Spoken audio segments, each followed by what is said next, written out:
Cet après-midi, je voudrais lire brièvement quelques passages de l'Écriture, puis lire aussi des extraits de la prédication. Qui dites-vous que c'est? Dans le prophète Ésaïe, chapitre 44, je lis le verset 26. Ésaïe 44, verset 26. Qui accomplit la parole de ses serviteurs et réalise les desseins annoncés par ses messagers. Ça, c'est notre Dieu. Il envoie ses serviteurs, il envoie ses messagers, ils annoncent son dessein et il l'accomplit. Au chapitre 45, versets 2 et 3. Chapitre 45, versets 2 et 3. Je marcherai moi-même devant toi et j'aplanirai les chemins difficiles. Je briserai les portes d'airain et j'abattrai les verrous de fer. Je te livrerai les trésors cachés dans l'obscurité et les richesses bien cachées. Voici maintenant la raison. Afin que tu saches que c'est moi, le Seigneur, qui t'ai appelé par ton nom, le Dieu d'Israël. Si le Seigneur, notre Dieu, nous révèle et nous confie les choses les plus précieuses qui étaient restées cachées, alors nous devons comprendre pourquoi cela se produit. La réponse nous est donnée ici. Nous devons reconnaître par cela que c'est le Seigneur qui nous a appelés par notre nom. Toi aussi, chers frères et chères sœurs, nous sommes parfois non seulement humbles, mais aussi un peu trop modestes. Et nous ne reconnaissons pas avec reconnaissance que le Seigneur a aussi regardé à notre bassesse et nous a acceptés. Parfois, les croyants me disent, je suis tellement mauvais et je crois que la dame qui m'a dit il y a quelques jours, tout mon cœur, elle est ici, je préfère ne pas utiliser cette expression, oui, notre cœur a été tout et n'importe quoi, ou tout et n'importe quoi a été dans notre cœur, mais Dieu nous a donné un cœur nouveau, un esprit nouveau, par grâce. Nous ne sommes plus les mêmes, même si certaines choses doivent encore être renouvelées. Ésaïe 45, la deuxième partie maintenant du verset 11, Ésaïe 45. Ésaïe 45, la deuxième partie du verset 11. Consultez-moi sur les choses à venir, mes fils, et laissez-moi disposer de l'œuvre de mes mains. Nous voulons aussi prendre cela à cœur. Nous ne sommes pas là pour faire son œuvre. Nous sommes là pour être utilisés par lui afin qu'il puisse faire son œuvre. Il y a ici une grande différence entre quelqu'un qui pense que Dieu a absolument besoin de lui et quelqu'un qui peut dire, Seigneur, prends qui tu veux, mais laisse-moi tranquille. Consultez-moi sur les choses à venir. Qui? Tous? Non. Il dit, vous mes fils. C'est de cela qu'il s'agit. Il s'agit de la filiation, de la manifestation des fils de Dieu. Consultez-moi sur les choses à venir. Oui, qui peut consulter vous, mes fils? Alléluia. Alléluia. Nous pouvons lui demander et il nous donne la réponse. Nous pouvons également prendre à cœur la deuxième partie.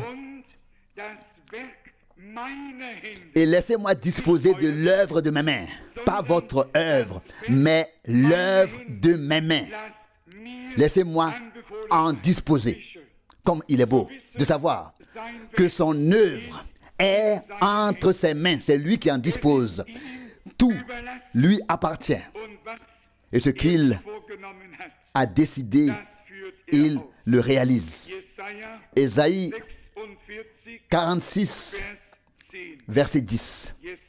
Ésaïe 46, verset 10. J'ai annoncé dès le commencement ce qui allait arriver. Et depuis les temps anciens, ce qui n'était pas encore fait. J'ordonne, mon dessein s'accomplira. Et tout ce que je désire, je le réalise.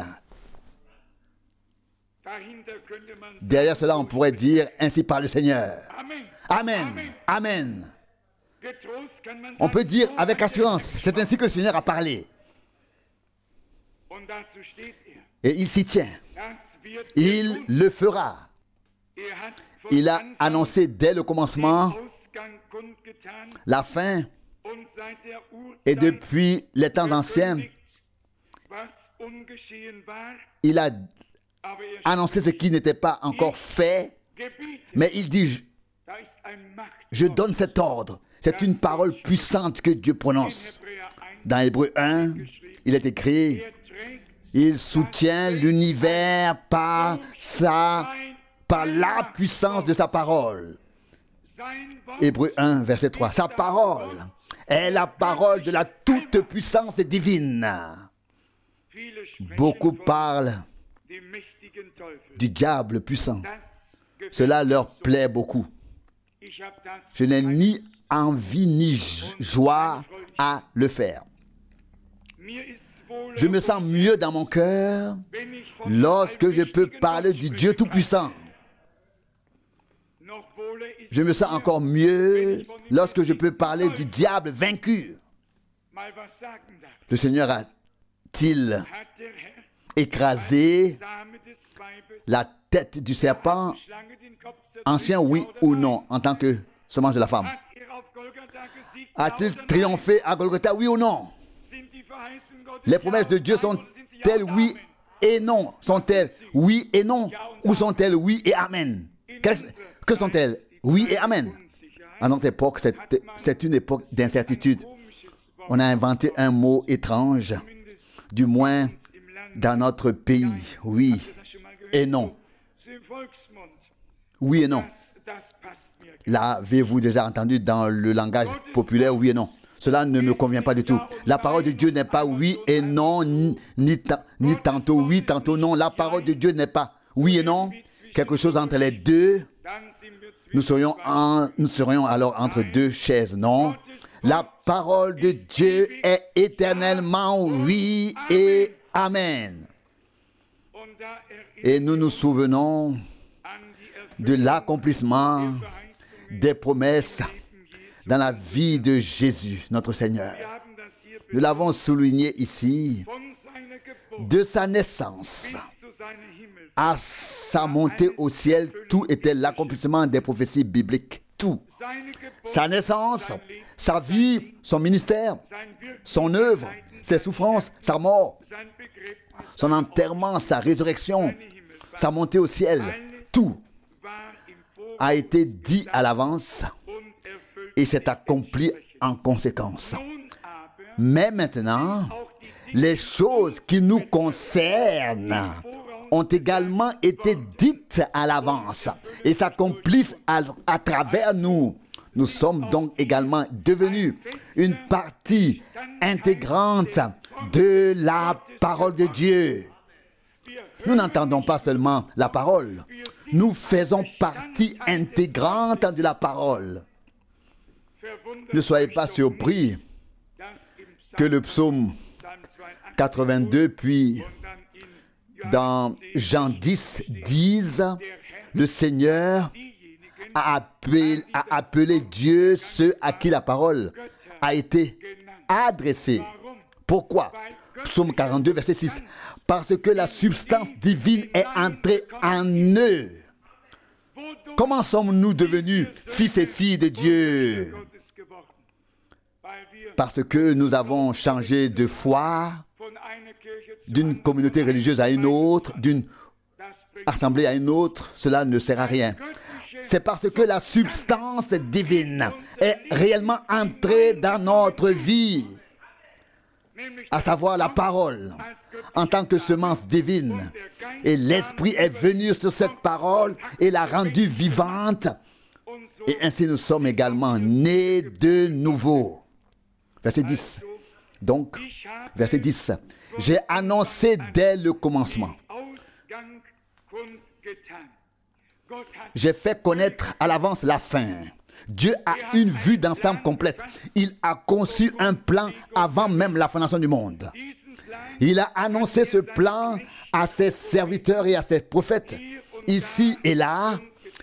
Et aujourd'hui, à la fin des temps, nous pouvons avoir une vue d'ensemble du plan de Dieu comme il n'en a jamais existé auparavant sur terre. Croyez-vous cela? Le croyez-vous vraiment? Il n'y a jamais eu de temps sur terre où la parole de Dieu, le plan de Dieu, je veux dire la vue d'ensemble du dessein du salut de Dieu a été ainsi révélé. Voyez, même le plus grand apôtre Paul, avant que Jean reçoive la révélation sur l'île de Patmos, lui aussi, il n'avait pas encore vu certaines choses qui faisaient partie du plan de Dieu, parce que le temps n'était pas encore venu pour cela. Mais maintenant, à la fin des temps, Dieu a envoyé un prophète et a révélé au sens propre du terme tout le plan de salut de Dieu, depuis Moïse jusqu'à l'Apocalypse. C'est quelque chose de précieux et de bénéfique pour nous tous. Permettez-moi de lire quelques passages de cette prédication. Vous connaissez le style de prédication de frère Branham. Il passe parfois d'un sujet à l'autre, mais les pensées qu'il exprime sont toujours précieuses. Je lis à partir de la page 4 au milieu où il est écrit « Je sens que j'ai un message de Dieu. Je ne veux être rien d'autre, mais je dois être sincère. Si je n'exprime pas mes convictions, vous ne pouvez pas avoir confiance en moi. Je serais un traître, un hypocrite. Je veux être tout sauf cela. Cela me coûtera peut-être quelques amis sur terre, mais je veux rester fidèle à mes convictions, à ce que je crois être juste. Je voudrais faire une petite interruption ici. Vous savez combien d'amis frère Branham avait. Au sommet de son ministère, il pouvait dire avec fierté, quand il était arrivé au sommet de son ministère, je suis lié à environ 10 millions de personnes par mon ministère. Un beau nombre. Je ne pense pas qu'un prophète de Dieu ait besoin d'exagérer. Son ministère était si puissant que les foules étaient tout simplement emportées. Et les uns le disaient aux autres et les gens se bousculaient autour de lui. Tous voulaient louer les plus grands stades de football, les plus grands lieux qui existaient et l'inviter à venir prêcher l'évangile. Jésus aussi a connu un sommet dans son ministère. Les foules avaient tout quitté. Et soudain, il y eut un revirement, un tournant. La parole prophétique fut prononcée dans le cadre de l'évangélisation et du ministère de guérison. Un enseignement profond fut donné et tout changea. Tout d'un coup, soudain le Seigneur dut dire avec tristesse, vous aussi, vous voulez partir? Et Pierre répondit, Seigneur, à qui irons-nous? À qui irions-nous? Tu as les paroles de la vie éternelle. Frère Branham a dû transmettre ce qu'il avait reçu de Dieu, même si les gens le comprenaient mal. Le comprenaient mal. Nous pensons ici à l'un des plus grands évangélistes ou à l'un de ceux qui sont devenus grands. Il y a une petite différence. Et ce n'est pas seulement un jeu de mots entre le fait qu'une personne soit un grand évangéliste et le fait qu'un évangéliste soit devenu grand. Mais l'un de ces grands hommes, vous l'avez lu dans la prédication, vous l'avez lu, voulait absolument imposer les mains à Frère Branham afin qu'il redevienne raisonnable et cesse de presser ces choses qui scandalisaient le peuple. Qui s'en souvient? Bien sûr, vous avez tous lu la prédication. Et Frère Branham, un homme rempli d'amour divin et de sagesse divine, dit, écoute oral, cela peut se faire, mais à condition que je puisse aussi t'imposer les mains et prier aussi pour toi afin que Dieu t'aide. Afin que Dieu t'aide. C'est cela, oui. Nous voyons donc que de grands hommes se sont inquiétés, se sont fait des pensées de ce qu'il adviendrait du ministère de cet homme. Où sont ces hommes aujourd'hui? L'un d'eux, je l'ai lu dans un grand magazine, est devenu président de la communauté religieuse méthodiste. Il a donc tourné le dos à l'évangile, au plein évangile, précisément celui qui voulait si gentiment imposer les mains à Frère Branham. Il a tourné le dos au plein évangile. Je vous dis une chose, non pas pour vous menacer du jugement, mais quand la vérité est offerte à un homme, il doit l'accepter. S'il la rejette, il se peut qu'elle ne lui soit plus jamais offerte. Et celui qui va à l'encontre de la lumière est aveuglé par la lumière. La parole peut briller encore aussi fort si nous marchons contre la parole révélée qui brille dans les ténèbres. Elle nous éblouit comme un projecteur nous éblouirait. Mais si nous marchons dans la même direction que la lumière, alors même la lumière la plus brillante ne nous éblouit pas. Elle éclaire le chemin que nous devons suivre. Amen, c'est vrai. C'est juste. Qu'est-ce que frère Branham aimait tant chanter? Nous marchons dans la lumière, cette lumière glorieuse. Et quand il chantait, il savait très bien jouer à la guitare. Vous ne le saviez peut-être pas. Frère Branham savait très bien jouer de la guitare. Mais chanter, ce n'était pas vraiment son truc. Un peu comme moi. Il chantait toujours entre les notes, un peu de travers. Mais il chantait avec son cœur. Quand il chantait, We walk in the light, in the light. Nous marchons dans cette lumière. Il savait de quoi il parlait.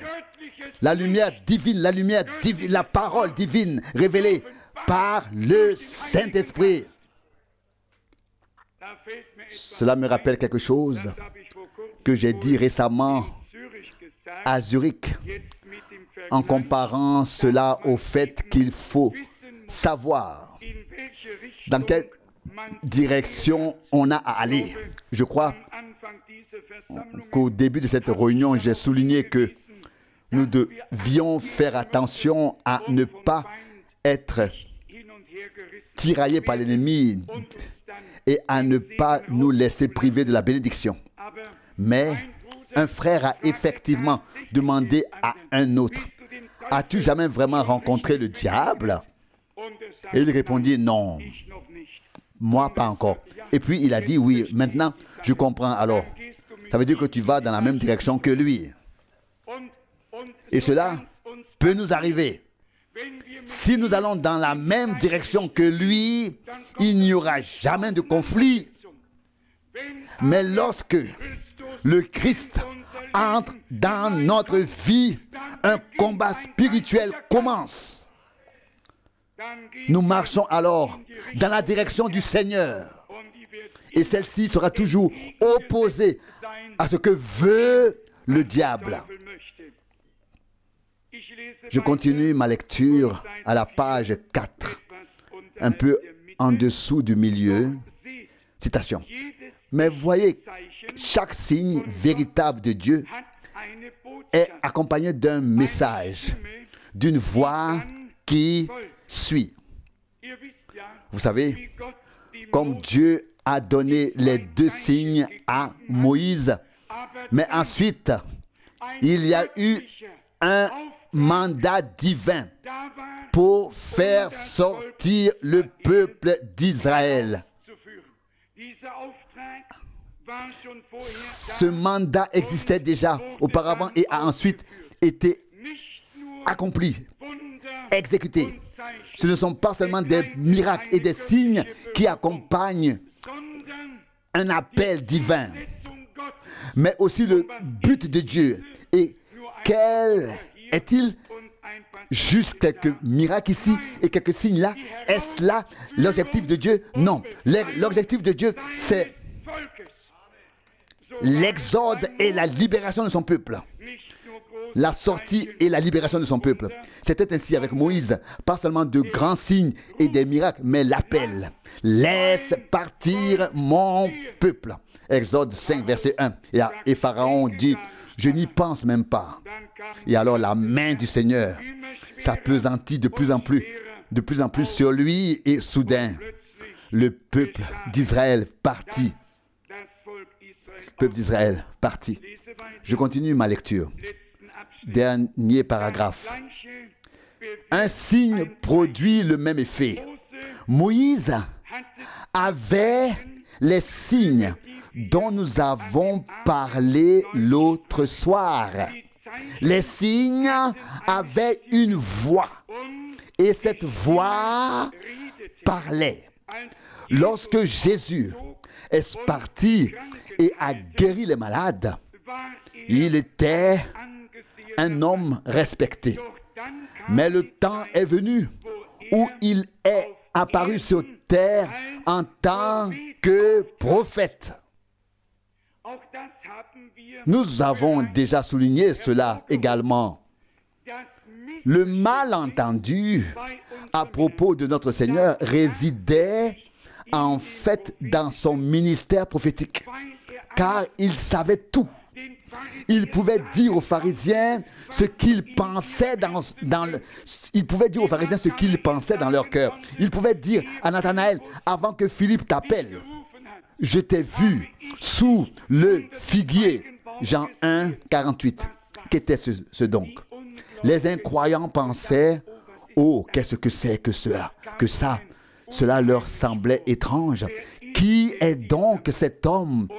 Et les scribes étaient incrédules. Ne me dites pas qu'ils étaient croyants. Oui, ils croyaient ce qu'ils voulaient. Mais ils ne croyaient pas Dieu. Et il y en a beaucoup. Quand il s'agit de croire en Dieu, je vais vous dire, qui croit le mieux? Le diable. Le diable croit qu'il y a un Dieu et il tremble. Est-ce vrai? C'est ainsi que c'est écrit dans Jacques. Si quelqu'un dit, je crois en Dieu, alors qu'il est un homme impie, vous pouvez alors lui dire, le diable aussi. Mais si c'est vraiment un enfant de Dieu, alors je lui dis, moi aussi. Vous comprenez? Cela ne suffit pas à légitimer quelqu'un. Il ne suffit pas de croire en Dieu. Il faut croire Dieu. Il faut croire ce que Dieu a dit et accepter sa parole comme vraie. Et c'est seulement alors que cela commence. Troisième ligne à la page 5. Mais lorsque vient le moment où ils doivent changer leur opinion sur certaines choses, c'est là que les difficultés commencent dans les hommes. Certains ont entendu le message, oh, avec joie. Soudain, un prédicateur très respecté a reçu un appel téléphonique. Quelqu'un lui a dit, frère Branham a prêché sur la semence du serpent. Et une grande consternation s'est emparée de lui. Pourquoi? Parce que les hommes ne pouvaient pas s'humilier sous la main puissante de Dieu.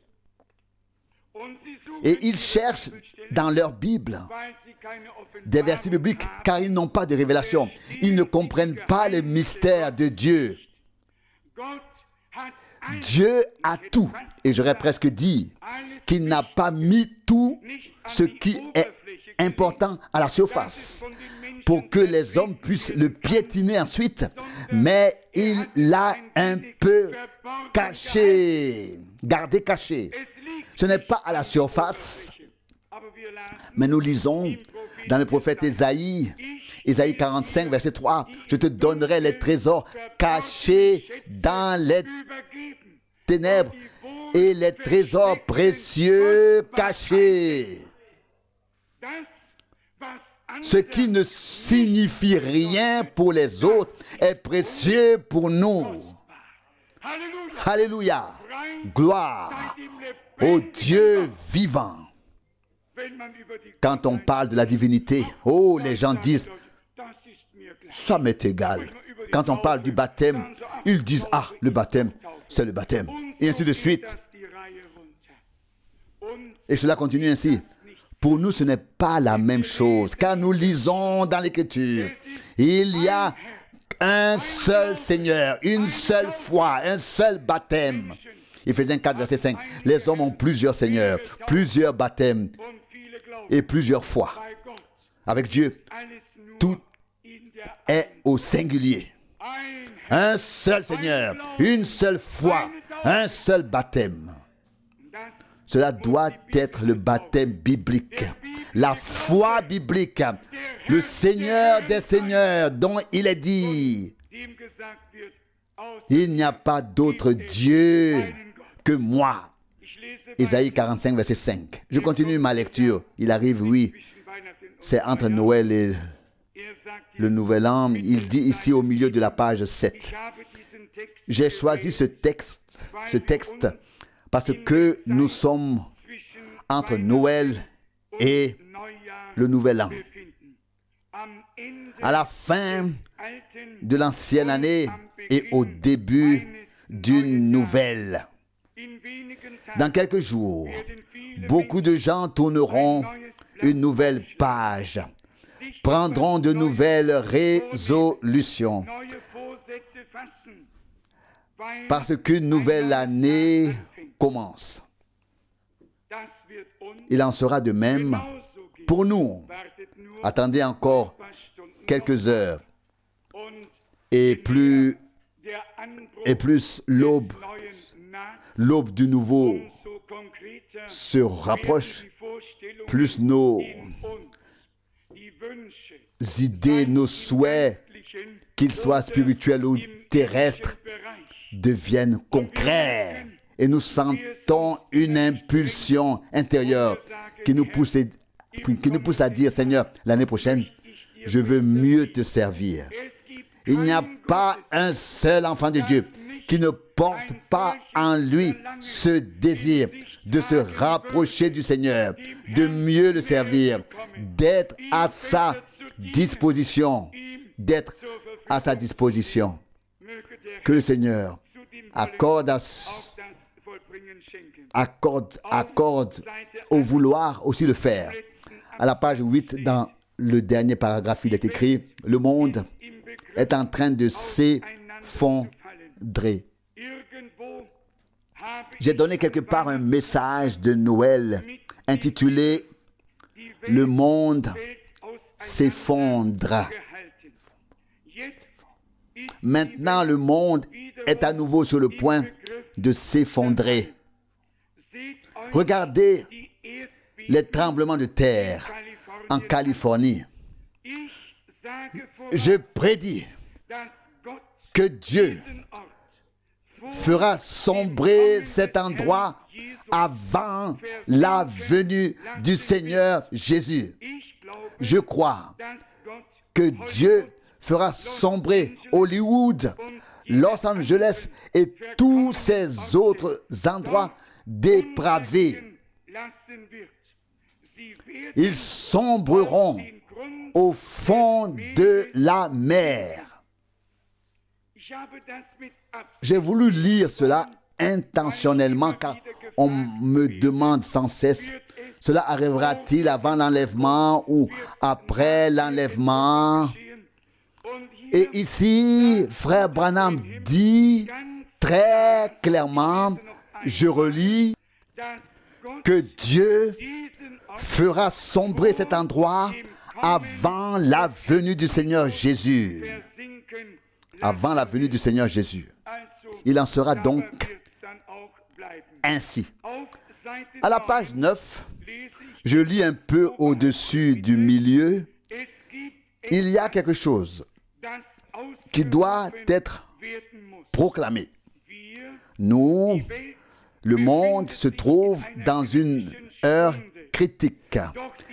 Mais l'Église, la véritable Église, pas la dénomination, mais l'Église elle-même, est prête pour le plus grand triomphe qu'elle ait jamais connu, la venue de l'époux vers l'épouse. Il y a donc une marche triomphale. Il y a un triomphe que l'épouse va connaître. Le Seigneur Jésus se manifestera aux siens. À la page 10, je lis un peu plus haut, au milieu, je me demande où en sont nos prières aujourd'hui. On entend dire, priez pour un grand réveil, priez pour ceci, priez pour une percée, priez pour l'unité.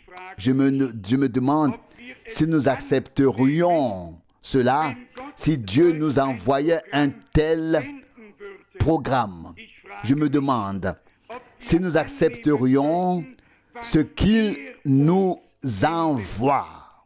Voyez-vous, la raison pour laquelle nous prions pour ces choses, c'est parce que nous savons que nous en avons besoin. Mais quand Dieu les envoie, comme il le veut, cela ne nous plaît pas et nous ne les acceptons pas.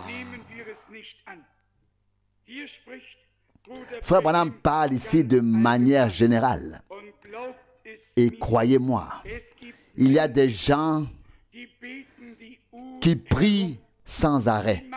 Ils font des chaînes de prière. Ils luttent, ils gênent, ils implorent. Je connais des gens qui vont dans les montagnes. Je les ai rencontrés surtout en Corée du Sud. Ils vont dans les montagnes.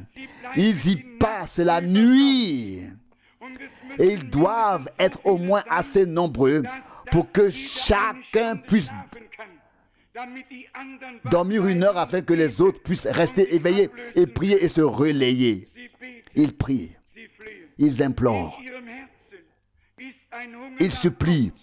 Dans leur cœur, il y a une soif envers Dieu. Dieu doit se révéler, Dieu doit parler, Dieu doit agir. C'est leur prière. Oui, Dieu a parlé, Dieu a agi. Et ils ne le savent pas encore. Ils prient sans écouter Dieu. Ils prient à côté de lui. Ils ont leur propre imagination, leur propre programme et veulent ensuite être eux-mêmes sur scène lorsque ces programmes se déroulent. Dieu ne peut pas exaucer cela. Dieu a son propre plan, son propre programme et nous devons nous y soumettre et nous y conformer. Frère Branham le dit ici très clairement. Les gens prient. Seigneur, envoie un réveil. Accorde-nous une percée. Manifeste-toi, etc. Ensuite, ils ont leurs propres imaginations sur la manière dont ils doivent le faire et sur le rôle ensuite qu'ils joueront dans tout cela. Non, cela ne fonctionne pas ainsi. Nous devons laisser à Dieu le soin de décider comment et quand il le fera et qui il utilisera pour cela. Frère Branham dit cela en référence au fait que les gens de l'époque, autrefois, ont complètement ignoré la venue du Messie. Il était le trouble fête, le trouble des fêtes. Il était celui qui secouait un peu tout le monde. Il ne leur convenait pas du tout. Ils voulaient que le Messie, lorsqu'il viendrait, vienne à eux et s'intègre parfaitement dans leur programme. Car, après tout, ils étaient dans le temple de Dieu et y accomplissaient leur service en tant que serviteurs de Dieu. Comme tout était mort depuis longtemps et que ce n'était plus qu'une formalité, ils ne s'en sont même pas aperçus. Le Seigneur est venu chez les siens, vers les siens, et les siens ne l'ont pas reçu. Frère Branham compare maintenant notre époque à celle-là. À cette époque, autrefois, il y avait beaucoup d'activités religieuses. Et lorsque le Seigneur entra dans le temple, la colère s'empara de lui, le zèle le consuma, et il se mit à frapper, renverser les tables et battre les marchands, qu'il chassa du temple ensuite. Marc 11, 15. Et que s'est-il passé? Ils se sont alors retournés et ont demandé, qui t'a donné le pouvoir de faire cela? Il avait l'autorité divine, car il était écrit, le zèle pour la maison du Seigneur me consume. Psaume 69, verset 10. Et il était également écrit, ma maison sera appelée une maison de prière, mais vous en avez fait une caverne de voleurs. Matthieu 21, 13. L'écriture s'est accomplie et le Seigneur a fait le ménage. Ce n'est qu'alors qu'il peut recommencer à zéro. Avons-nous réussi à mélanger l'ancien et le nouveau? Non. Débarrassez-vous du levain, de la pâte acidifiée, de l'ancienne levure, afin que vous deveniez une pâte toute nouvelle. Beaucoup ont accueilli avec joie certaines nouveautés, puis les ont jetées dans le vieux pétrin. Et le pétrissage a recommencé. Et avant qu'on s'en rende compte, tout était gonflé. Vous savez bien que le levain, la pâte acidifiée, a une bonne fonction. Le levain, il peut faire beaucoup à partir de peu. Il gonfle bien toute la pâte. Il y en a beaucoup qui sont gonflés, enflés. Ils vont et viennent dans le pays. Et c'est le meilleur signe qu'ils n'ont pas encore jeté le vieux levain, la vieille pâte acidifiée. Frère Branham n'a pas été envoyé pour ajouter quelque chose de nouveau à l'ancien, mais pour déclarer nul et non avenu l'ancien, le nom biblique, le nom divin, et pour le nettoyer, afin que quelque chose de nouveau puisse être remplacé dans l'église du Dieu vivant. Mais ne pensons pas maintenant seulement aux autres. De temps en temps, on rencontre aussi des gens qui nous sont proches. Et frère Rousse, et chez vous, et chez eux aussi, on constate, souhaitement, on constate soudainement que tu n'étais pas visé, tout le monde le sait, mais tu as encore profondément respiré. Mais il y a des gens qui ont encore les anciennes traditions et les anciennes coutumes comme preuve et agissent comme si Dieu n'avait pas parlé du tout. Et cela ne doit pas être. Le Seigneur nous a révélé sa parole afin que nous abandonnions une fois pour toutes nos propres interprétations et que nous acceptions la parole révélée par Dieu. La parole révélée par Dieu. Presque le dernier tiers de la page 10. Tout le monde est tendu et s'emporte immédiatement. Que se passe-t-il? Calmez-vous. Où allez-vous? C'est la raison pour laquelle les asiles sont pleins. C'est aussi pourquoi l'Église est dans un tel état d'agitation. Vous considérez certaines choses beaucoup trop avec votre tête. Vous ne vous arrêtez pas pour considérer la parole de Dieu et l'heure à laquelle nous vivons. Tout le monde est sous pression. Tout le monde est tendu. C'est ce que nous vivons aujourd'hui. Tant d'années après que frère Branham ait dit cela ici, oui, dans une mesure encore plus grande. À quelle vitesse? À quelle vitesse? Tout le monde s'emporte. Et pourtant, on ne le veut pas. On veut être gentil, sage, tout doit être en ordre, jusqu'au moindre détail. Et déjà, on explose, dit frère Rousse. Nous vivons une époque terrible. L'esprit du temps a envahi le monde entier.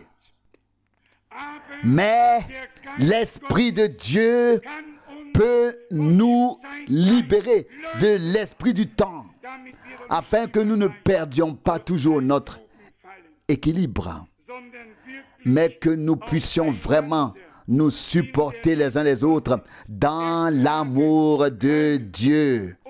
Et si quelqu'un dit quelque chose qui ne correspond pas exactement à nos critères, supportons-le quand même et remettons tout cela à celui qui juge avec justice.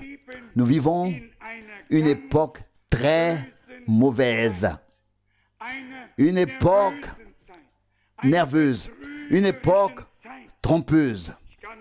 Je me souviens encore de l'époque où, que ce soit mon père ou d'autres, on ne faisait jamais de contrat écrit. Une poignée de main valait une poignée de main. C'était un contrat. C'était valable. Aujourd'hui, les gens font des contrats. Ils les tamponnent. Ils y apposent un sceau.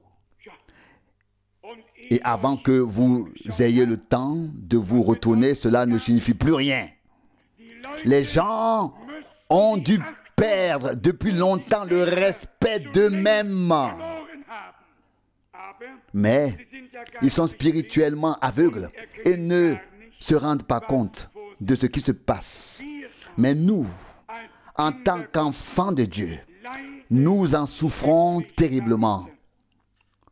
Vous ne devez pas enregistrer cela, mais même dans notre pays, il y a tellement d'injustice dans les tribunaux que c'est tout simplement incompréhensible.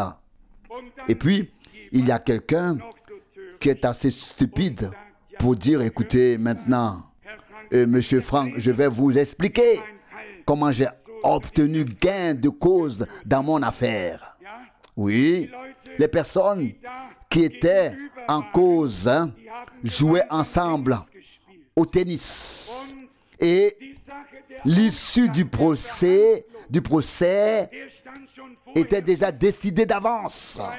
Car ceux qui se sont livrés à une bataille devant les yeux des parties avaient depuis longtemps décidé de ce qui serait décidé et prononcé. Oui, cela n'existe pas en Autriche, bien sûr, ni en Suisse. Mais chez nous, nous avons de tels cas, malheureusement. Mais nous sommes reconnaissants que personne ne le sache. Moi non plus. À la page 12, deuxième phrase. À la page 12, deuxième phrase. Si vous serez au ciel, ça veut dire que vous y étiez dès le commencement. Vous êtes une partie de Dieu. Vous étiez dans ses pensées. Il connaissait vos noms. Ne l'avons-nous pas lu auparavant? Il nous a appelés par notre nom. Nous étions en Dieu et nous sommes nés de lui, issus de lui, sortis de lui. Que dit Paul aux Éphésiens, au 5e chapitre? Il y parle de la relation entre l'homme et la femme. Puis il arrive au point culminant et dit, je fais allusion au Christ et à l'Église. Éphésiens 5, verset 32. Nous sommes la chair de sa chair et les os de ses os, nés de la même parole et du même esprit de Dieu, qui l'a engendré. Amen, amen. C'est pourquoi il est écrit, il n'a pas honte de nous appeler ses frères. Hébreux 2, 11. Et il est écrit, j'ai révélé ton nom à mes frères. Jean 17, 6. Jésus a dit, va annoncer à mes frères. Matthieu 28, 10. Toute l'écriture devait s'accomplir. Lui, le premier-né, parmi de nombreux frères. Oui, s'il est le premier-né, qui sont alors les premiers-nés? S'il est le Fils de Dieu, qui sont les fils de Dieu? Amen. Merci, frère Müller. Oui, nous le sommes tous. Vous voyez, j'utilise la parole. Dieu voulait. Non, je ne peux pas le dire, mais vous voyez ce que je veux dire. Dieu voulait avoir beaucoup de fils et de filles. C'est difficile à exprimer avec des mots terrestres, avec des paroles terrestres, mais vous savez exactement ce que cela signifie. Il est écrit à propos de Jésus, s'il donne sa vie comme expiation, il prolongera ses jours et aura une nombreuse descendance, et la volonté du Seigneur s'accomplira par lui. Ésaïe 53, verset 10. Vous pouvez lire cela dans le prophète Ésaïe, au verset 10. Mes chers amis, nous sommes tout simplement reconnaissants à Dieu. J'ai souligné des pages et des pages. Que dire de plus?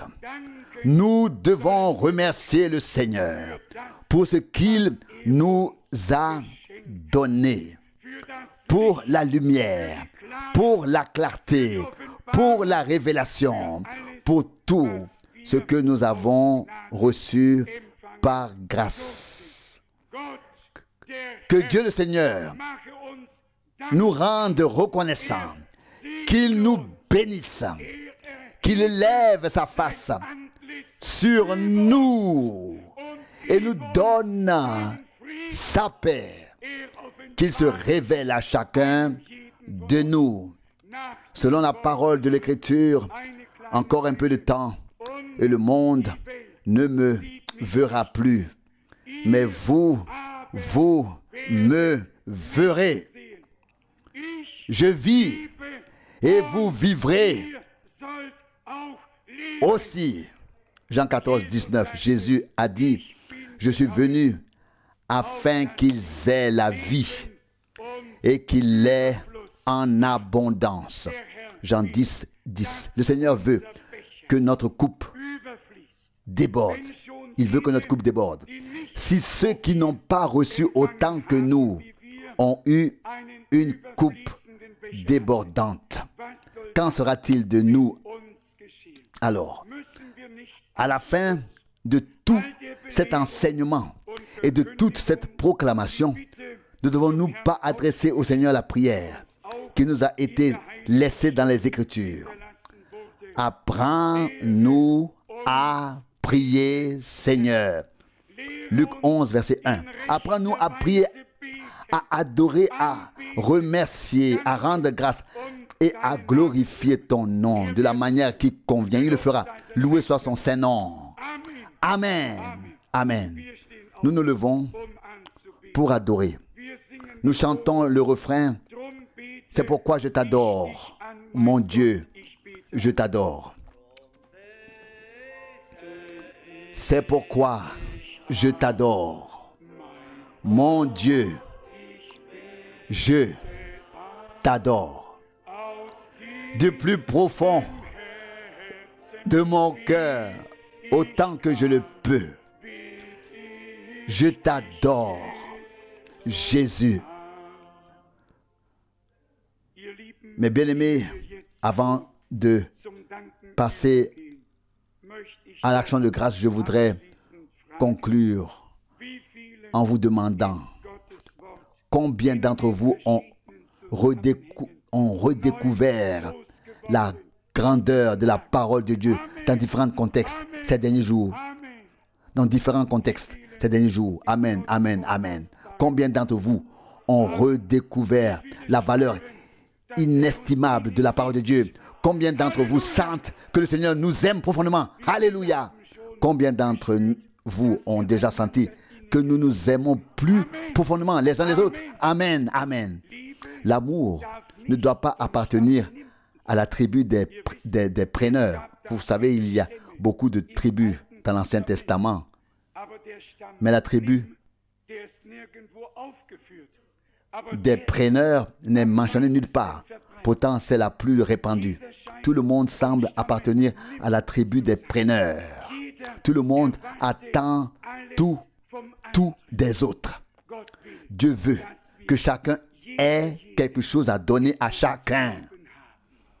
Que chacun aime tout le monde de tout son cœur, comme Dieu nous a aimés en Christ. Ne soyons pas de la tribu des preneurs, du prendre, mais de la tribu du donner. Ce sera mieux ainsi. Donnez-vous un peu d'amour. Donnez-vous un peu de l'amour divin et vous verrez que cela fait du bien. À un moment donné, frère Branham dit, c'est aussi par l'amour que les malades peuvent guérir. Il n'est pas toujours nécessaire d'avoir le don de guérison. Apparemment, il n'est même pas toujours nécessaire d'avoir la foi, l'amour divin et les paroles justes prononcées au bon moment sur le don juste peuvent accomplir le miracle de la guérison.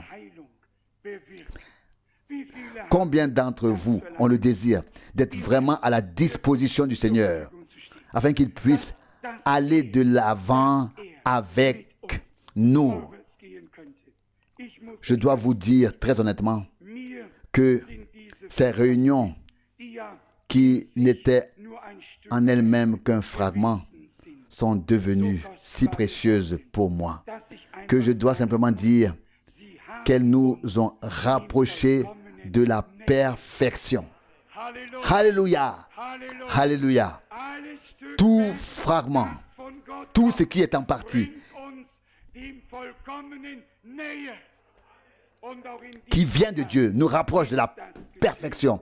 Et cela s'est également produit ces derniers jours. Et j'espère seulement que personne n'a été absent ou exclu, que tous ont participé intérieurement et que chacun a pu emporter quelque chose, ou même beaucoup.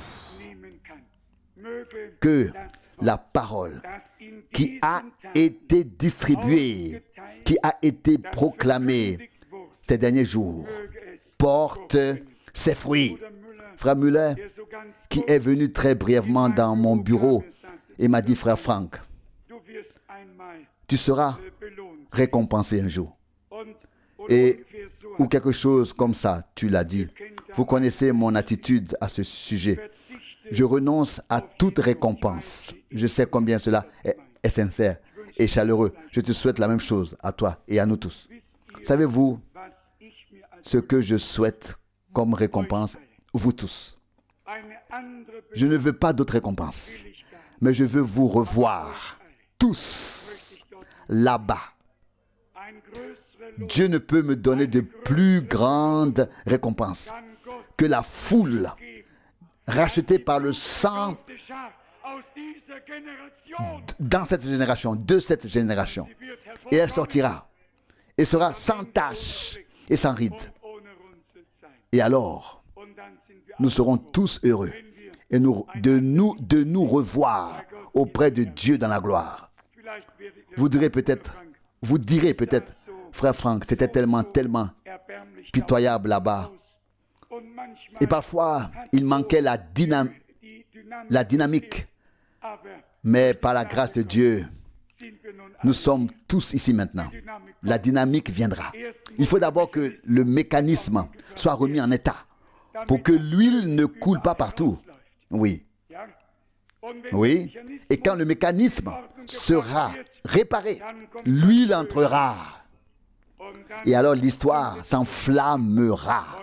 Et alors le Seigneur fera ce que nous attendons. Que son saint nom soit loué.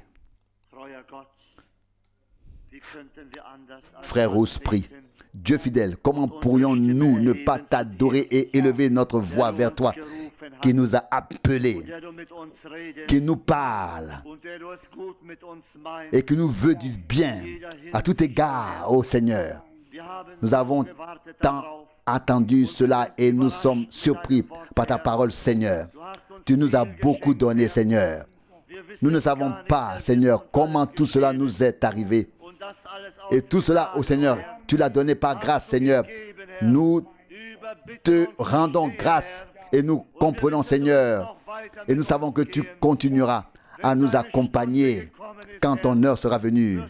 Seigneur, tu te révéleras encore dans ta puissance et tu agiras encore avec ton bras puissant, ô Seigneur, afin que beaucoup le voient, ô Seigneur, et que beaucoup reconnaissent le chemin de la vérité, ô Seigneur. Mon Dieu, tel est notre désir et notre prière.